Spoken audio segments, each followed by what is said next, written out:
inside each of us, and we all have it. It's the voice of you talking to you. But there is also the breath that comes out of us. Did you know within each exchange of inhale and exhale, the human body distributes oxygen into the bloodstream and eliminates toxins? Just now, you breathe, and you didn't have to regulate the process of breathing, which is to say, even the fact that we are breathing effortlessly.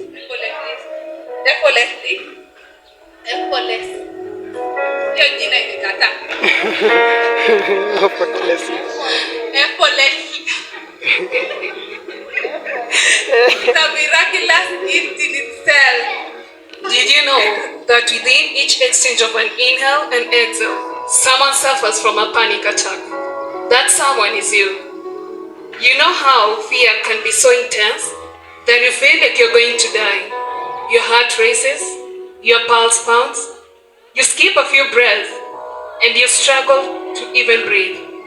Do you mean to tell me this panic is a facade? We both know it's not a facade.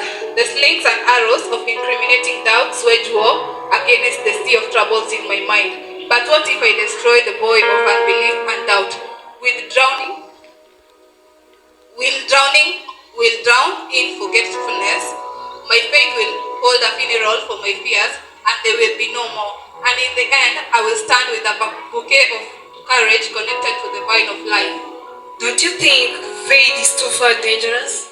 Why don't you go where it's safe, where it's predictable, where you'll know the outcome and have no reason to fear? What if I fail, but what if I flourish? What if I find that freedom is found in the territory of trust and not in the prison of panic? I'm just trying to be the voice of reason and save you of embarrassment.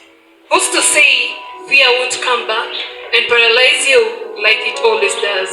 Fear may be present, but fear will not be permanent.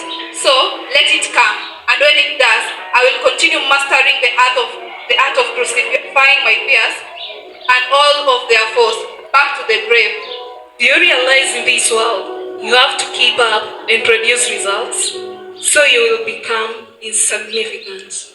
I was never called to carry the weight of results. I was only called to rest in the resurrection of the one who produces results. And when my heart tugs between the war of work and rest, he reminds me that this life matters even if it produces nothing but breath.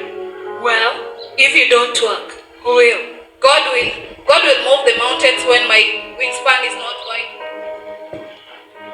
wide enough to reach the distance. Yeah, but God will sing a melody when my breath has grown too weak and weary to even hum a hallelujah. So I have resolved I will turn to the God who will lift my arms, and my surrender has lost its steady. He is my anchor, he is my answer. Have you calculated the risks? Have you really thought about this? Because what if you lose everything you've worked for? What if he is everything I have worked for?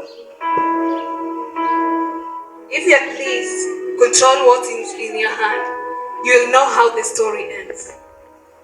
And if I never release, I will never find rest. My heart knows everything is going to be okay. I am not some half-thought character penned into an unfinished fictional tale.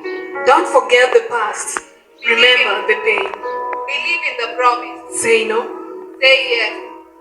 This journey of trust is one worthwhile embarking on. And though at times I feel the urge to snatch the pen from his hands, I chose to agree that the author of my life is writing beauty that I could never have dreamed of. He is grafting together miracles in every chapter of this story. So I will rest.